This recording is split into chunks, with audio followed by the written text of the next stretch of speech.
Oke, assalamualaikum. Ini udah hari ke-7 atau sudah di provinsi terakhir yang saya jalani sebelum akhirnya pada nanti masuk ke kilometer 0 atau Sabang Pulau W. Tinggal 4 jam lagi menuju Banda Aceh atau Aceh Jaya. Sebenarnya banyak yang saya skip di video karena kecapean. Tapi pagi ini saya mau bikin video tentang bahwa saya tuh setiap kali riding nyampe hotel tuh pasti ganti oli sendiri. Saya udah bawa dari rumah 12 botol dan sekarang tinggal sisa 4 kalau nggak salah. Nah, kayak gini teman-teman. Nah, jadi oli yang saya pakai adalah oli Repsol Smarter ya teman-teman. Tuh, saya lagi ganti olinya yang lamanya. Jadi ya sejauh ini ya ini tadinya banyak ya, ada 6 ya, sekarang tinggal 2, di kiri juga ada 2, tinggal 4, 5 sama ini, dan ada satu botol cadangan yang isi 200 ml karena 1,2 liter teman-teman. Oke. Nah, jadi sebenarnya gimana sih? Memang konfigurasi motor Borap udah agak berbeda dengan motor standar gitu teman-teman ya. Dimana kalau motor standar mungkin 1000-1500 bisa. Kalau motor ini mungkin terlalu dini sih, tapi setiap 500 gitu ya, atau maksimum 500 saya ganti. Nah, alhasil sih nggak ada muat sama sekali. Bahkan tadi saya cek radiator ya teman-teman, levelnya sama sekali nggak turun. Jadi ini bore up sih bener-bener 100% berhasil ya menurut saya. Jadi ya terima kasih juga buat BRT Repsol yang sudah banyak juga menampung aspirasi saya atau masukan dari saya, dan terima kasih juga untuk Repsol di support di dalam acara ini melalui CB 150X Depok Raya. Itu aja teman-teman, jadi aktivitas saya ganti oli kira-kira begitu ya. Jadi seperti teman-teman lihat, jadi dia olinya 1,2 liter dan sekarang masih 1,2 gitu teman-teman. Oke, ya ini di provinsi terakhir ini saya sebenarnya seneng sedih ya. Jadi sedihnya berarti ekspedisi kali ini sebentar lagi berakhir. Tapi senengnya adalah pencapaian yang 17 tahun saya tunggu hampir terwujud. Jadi hanya tinggal 1 kali perjalanan lagi saya ke Banda Aceh, dan di sana udah ditunggu oleh kawan saya di sana dan akan diantar ke KM 0. Luar biasa teman-teman, pengalamannya nggak bisa diceritain, banyak banget di footage yang mungkin nggak bisa diceritain secara menyeluruh gitu ya, karena apalah artinya cuman sebuah gambar gitu teman-teman. Jadi yang paling terpenting kan sebenarnya adalah menikmati waktu saat di sananya gitu ya. Jadi kayaknya footage saya aja juga belum cukup gitu teman-teman untuk bisa menggambarkan gitu indahnya perjalanan kali ini. Oke, memang berat, hujan, badai dan segala macam, tapi satu hal kalau saya melihat ini sebanding banget lah pokoknya dengan apa yang kita lewati gitu ya. Ada tempat-tempat bagus, bisa ketemu orang. Saya kejadian loh teman-teman. Aduh, ini memalukan tapi saya harus cerita. Jadi saya seumur hidup touring itu belum pernah yang namanya kelaparan gitu ya di jalan. Tutup semua. Karena malam takbiran di kota yang paling Islam di Indonesia atau provinsi paling Islam di Indonesia, yaitu adalah Nangro Aceh Darussalam gitu ya. Dan akhirnya ada satu orang yang ngelihat saya luntang-lantung mungkin lagi cari makanan gitu ya teman-teman. Sehingga apa yang dilakukan, dia memberi saya makan teman-teman. Wah, terima kasih ya Mas, saya lupa namanya juga, malah sampai nggak nanyain tuh teman-teman nanya namanya. Dan juga ini yang memalukan sih, saya tuh udah saking diguyur hujan kering dan aduh udah gila banget. Dan motor saya tuh agak susah konfigurasinya untuk berhenti karena berat banget, dan saya takut jatuh lagi kalau kali ini jatuh, soalnya nggak ada yang nolongin. By the way, selama perjalanan saya 6 kali jatuh, 7 kali malah. Dahsyat banget deh. Pokoknya jatuhnya jatuh bego semua, bukan jatuh yang berbahaya ya teman-teman. Jadi jatuh bego semua. Ya yang satu masuk di jalur, yang satu lagi nggak kerekam ya karena udah agak gelap, terus kepleset waktu high side lah waktu ini. Tapi ya alhasil nggak apa-apa, motornya cuman boxnya aja hancur gitu teman-teman. Dan saya karena udah saking capek begitu, saya sampai pipis di celana teman-teman. Diguyur air hujan aja udah. Gila sih, itu memalukan, tapi itu pengalaman yang waduh, saya baru ngerasain gitu ya. Ternyata sebegini strugglingnya gitu kita kalau touring-touring yang sangat jauh ekstrim begini. Ya kurang lebih gitu aja teman-teman. Jadi selamat menikmati perjalanan saya, semoga ini berkenan ke teman-teman ya. Oke, sekarang udah mau siap-siap. Kita mau jalan ke tempat perhentian terakhir sebelum ke Paemno, yaitu adalah Banda Aceh. Oke.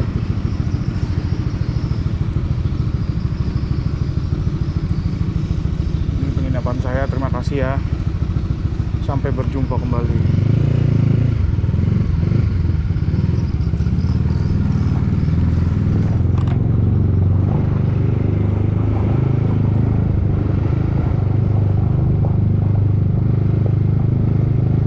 Gecol banget.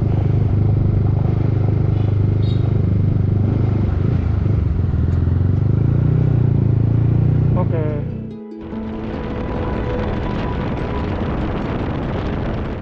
Saya mulai memasuki provinsi terakhir, yaitu adalah Provinsi Aceh. Kota pertama di mana saya menginap adalah kota Blang Pidi, yang berada di barat daya Aceh. Kota yang berada di pesisir barat daya Aceh ini menjadi pilihan saya untuk menginap setelah kemarin menempuh perjalanan yang cukup jauh dari Tarutung. Awal rencana, saya ingin singgah di kota Tapak Tuan. Tapi ternyata setelah melihat-lihat, penginapan yang cukup proper saya dapatkan di kota Blang Pidi. Hari ini sekaligus juga saya memasuki hari Idul Fitri yang pertama. Saya akhirnya merasakan suasana lebaran di kota atau di provinsi Serambi Mekah. Ternyata dalam perayaan Idul Fitri di hari pertama ini, kota-kota di Aceh tidak terlalu ramai. Mungkin karena faktor keluarga yang sudah berkumpul di rumah dan membuat aktivitas keluar rumah sudah tidak terlalu banyak. Jujur, saya sangat terkesima dengan perjalanan pada episode kali ini. Sebelumnya saya tidak pernah berpikir untuk mengunjungi Provinsi Aceh, karena tidak pernah mendengar dan mendapatkan informasi banyak mengenai daerah di sekitar Aceh ini untuk spot wisata. Tetapi ternyata Provinsi Aceh menyimpan segudang tempat dan lokasi cantik. Beberapa di antaranya juga terekam di dalam perjalanan saya pada episode kali ini. Blang Pidi merupakan kota yang berada pada bagian selatan pesisir barat Aceh dan dilewati jalan raya yang menghubungkan Banda Aceh ke Medan, yakni sebelum Meolaboh dan sesudah Tapak Tuan kalau dari arah selatan. Bersebelahan dengan Taman Nasional Gunung Leuser. Kata Blang Pidi yang dulunya bernama Kuta Bate berasal dari dua kosakata, yaitu Blang atau dalam bahasa Aceh disebut juga sawah, dan Pidi yang merupakan salah satu kabupaten di Aceh. Menurut Kecik Haji Nyak Abbas bin Kecik Sabat, mantan Kecik Kede Siblah, disebut Blang Pidi karena daerah ini awalnya merupakan sawah atau blang yang dibuka oleh orang-orang dari Pidi yang kedatangan awalnya di Kuta Bate, dipimpin oleh Teku Ben Agam Pidi atau kakek dari Teku Ben Mahmud.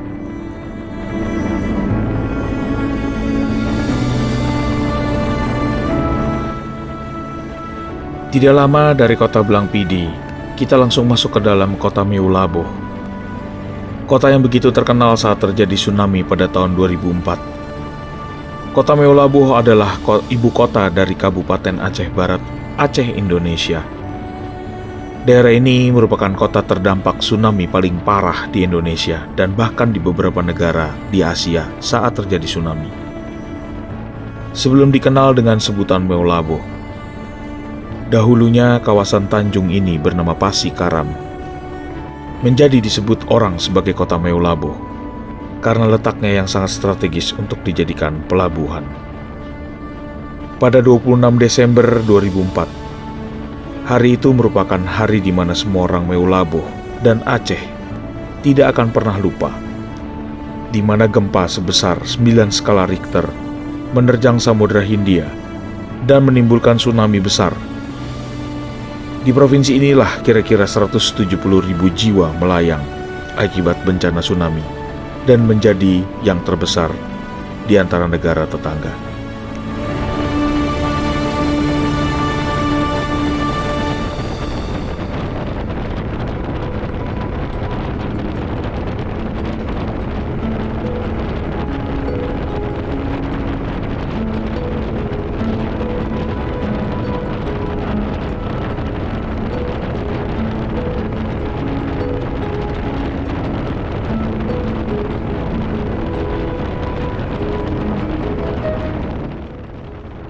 Perjalanan di sisi barat Aceh ini sangat didominasi oleh jalan-jalan yang sangat lurus. Sesekali saya memacu kendaraan saya hingga kecepatan di atas 120 km per jam, di mana cc motor ini kecepatan tersebut sangatlah tinggi. Namun, saya sangat berhati-hati dan juga berwaspada, karena banyak sekali binatang atau ternak yang ada di kanan kiri jalan, yang bisa saja sewaktu-waktu mungkin menyeberang atau tidak terlihat. Kondisi jalan pun saat saya melintas sangat bagus dan mulus. Tidak menyangka juga jalan raya di pesisir barat Aceh ini begitu bagus. Selain aspalnya, pemandangan yang disuguhkan juga sangat luar biasa. Dalam rekaman saya, akan sangat terekam jelas bahwa kita akan melewati pantai, gunung, bukit hingga persawahan. Bisa dibilang, perjalanan di provinsi ini merupakan perjalanan yang paling surprise buat saya. Saya membayangkan provinsi Aceh sebelumnya yang mungkin masih tidak memiliki jalan sebagus ini, dan juga akses perjalanan yang mungkin jalannya tidak selebar ini. Tetapi, ternyata perjalanan di provinsi Aceh ini melebihi daripada beberapa provinsi lainnya yang sudah saya lewati dalam perjalanan dari Jakarta menuju kilometer 0 Sabang. Saya merasa seperti tidak ada habisnya perjalanan di pesisir barat Aceh ini, menyuguhkan pemandangan yang cantik, air laut yang jernih membiru, dan juga tampak gunung dan bukit yang dari kejauhan sangat indah. Menjadi kawan setia perjalanan saya di pesisir barat Aceh ini. Waktu saya melintasi perjalanan di pesisir barat Aceh ini, hari ini adalah hari Idul Fitri, di mana umumnya yang saya tahu akan ramai dan padat. Tetapi tidak demikian kenyataannya. Perjalanan masih sangat lancar dan tidak ada kemacetan sama sekali. Cukup bahagia bisa merasakan perjalanan di provinsi ini. Perjalanan pun jadi sangat berkesan, ditemani cuaca yang sangat mendukung, paling tidak hingga saat ini.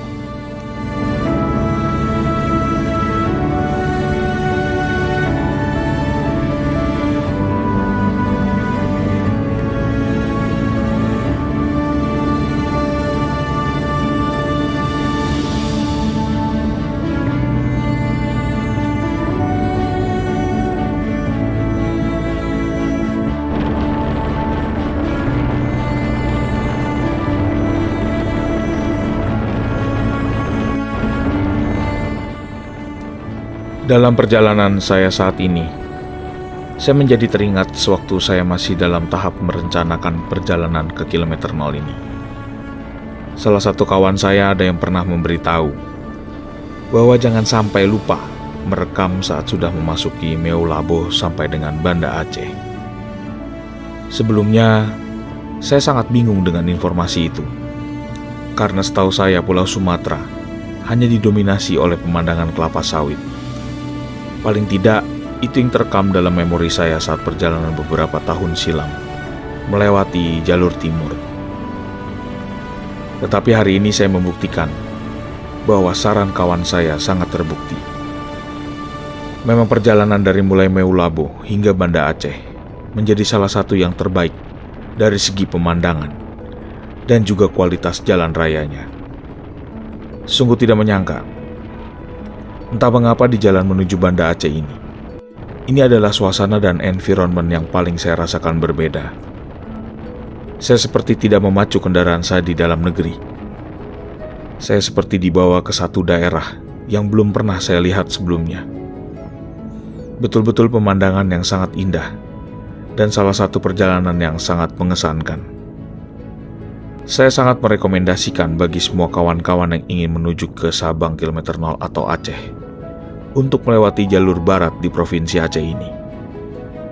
Kini, sangat mudah untuk menemukan tempat-tempat dan juga spot-spot wisata atau pemandangan yang luar biasa di pesisir barat Aceh ini. Kawan-kawan bisa mencari informasi dengan menggunakan media internet dan juga googling. Akan sangat banyak ditemui tempat-tempat yang akan ditunjukkan oleh media tersebut. Satu hal lain yang saya harus informasikan, bahwa perjalanan di Provinsi Aceh ini ternyata sangatlah aman. Kita akan sangat banyak menemukan markas-markas TNI yang ada di pesisir barat. Entah bagaimana lagi, saya menggambarkan keindahan dan kebahagiaan saya melintas di area ini. Saat ini, saya akan menuju ke tempat pertemuan saya dengan kawan saya yang akan menjemput dari Banda Aceh, yaitu adalah Georute. Georute sendiri kalau teman-teman cari di internet, merupakan salah satu puncak pantai yang mengesankan di pesisir barat Aceh. Ini juga salah satu tempat yang saya rekomendasikan untuk teman-teman kunjungi.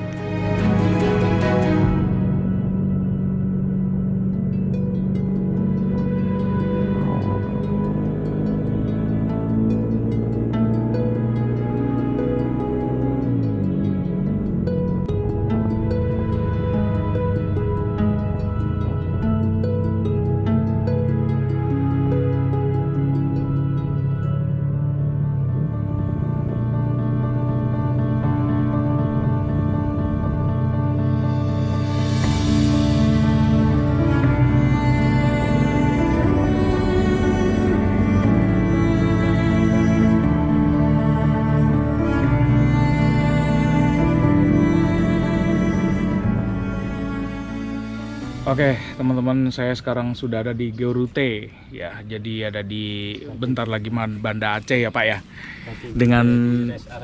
Dengan Bapak dan Ibu nggak pulang kampung. Ya kampungnya di sini. Di rest area. Iya. Kilometer berapa, Pak? 60. 60 ya. Nah, kalau Oke. Banda. Jadi minumnya saya es teh tawar aja, Bu. Ya, jadi sebenarnya parkirannya luas banget ya. Mungkin hari pertama karena memang masih banyak yang merayakan gitu ya, jadi memang sepi. Besok baru rame katanya Bapak gitu ya. Jadi tinggal berapa menit lagi, cuma saya lagi nunggu teman saya belum nyampe-nyampe nih. Jadi ya kita coba sambil makan aja ya teman-teman. Ini makanan saya.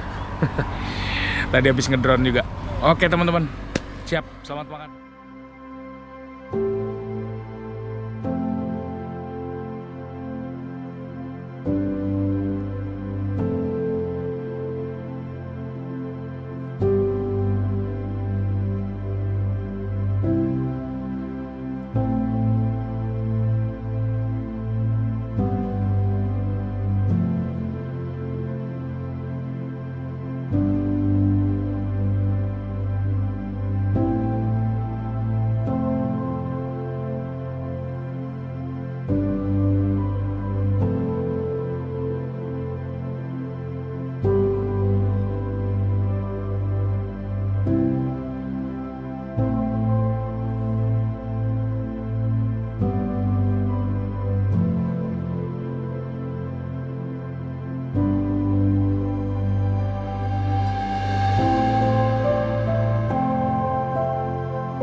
Jadi ini adalah tempat yang terdampak tsunami juga teman-teman. Cuman yang dahsyat tadi saya dengar cerita dari warga. Mau tahu nggak setinggi apa? Tuh bukit ada yang pundukan kecil ya di situ tuh. Ah, ini sini di hari saya nih. Sampai situ. Ya nggak bakal selamat lah ya orang ya. Dan ini semua sapu bersih semua. Ya. Dan yang menarik adalah katanya ada jalan baru. Jadi ini jalan yang tadi saya lewatin adalah jalan yang baru. Jadi dia ada jalan lamanya. Saya mau menuju ke sana teman-teman. Nah ini dia. Jadi jalan barunya itu yang itu. Jalan lamanya tuh yang ini. Nih ya. Jadi segini nih jalan lamanya. Unbelievable sih. Bisa sampai setinggi sana. Pohon itu lewat tuh. Nih, pohon ini lewat. Udah nggak ngerti deh ngerinya. Ya, kedahsyatan alam ya. Ya, nikmatnya touring. Hujan. Jadi neduh dulu dan ini tempat lumayan bagus sebenarnya. Nggak tahu kenapa sepi banget ya, karena hari pertama tuh gimana. Cuma ini tempat bagus loh. Oke, masih nunggu teman saya dari Banda. Akhirnya ketemu juga nih teman-teman sama Om Agung. Oke.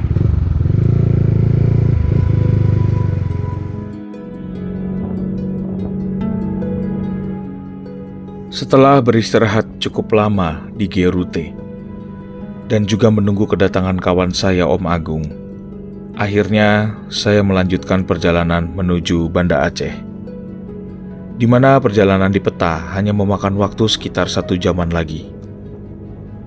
Di sini, ekspektasi saya mungkin kita akan melalui kota-kota yang sudah mulai ramai.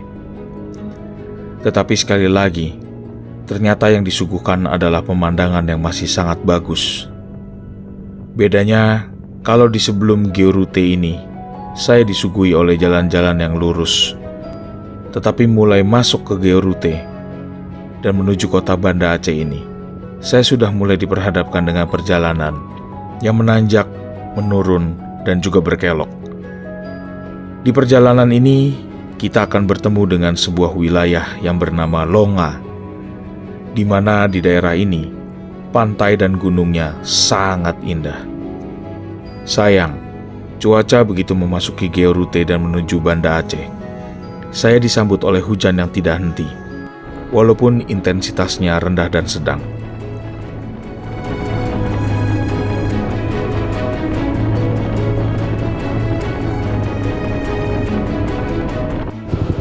Gila ya, pemandangannya sadis banget teman-teman. Aduh, ini sih sadis pemandangan.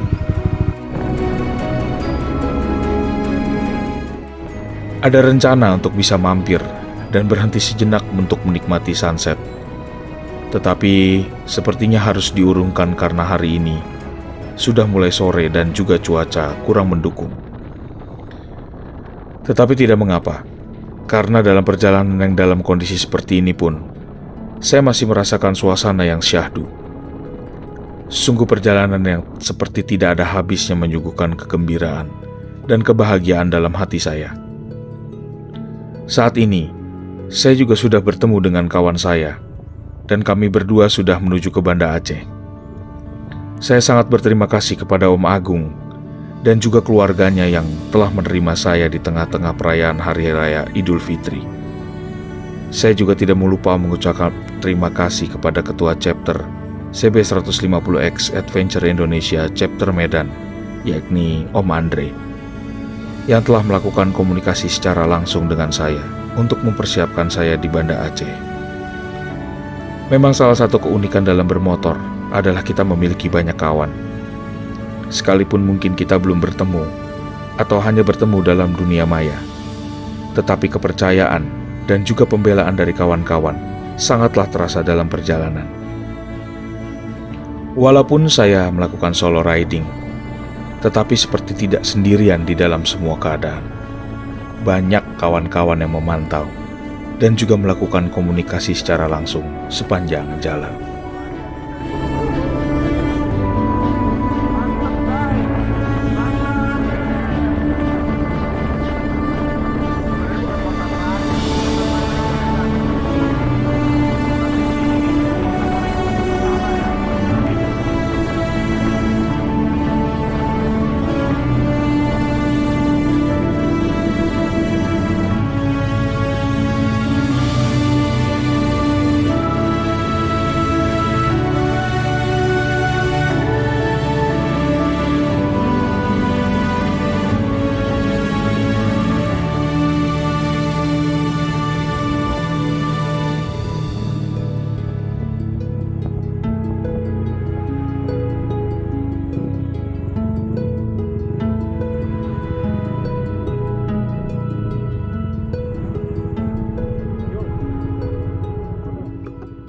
Guys, museum tsunami.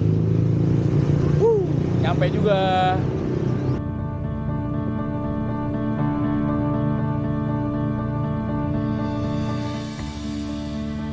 Setelah perjalanan yang mengagumkan secara pemandangan alamnya, akhirnya saya tiba juga di kota Serambi Mekah, Aceh.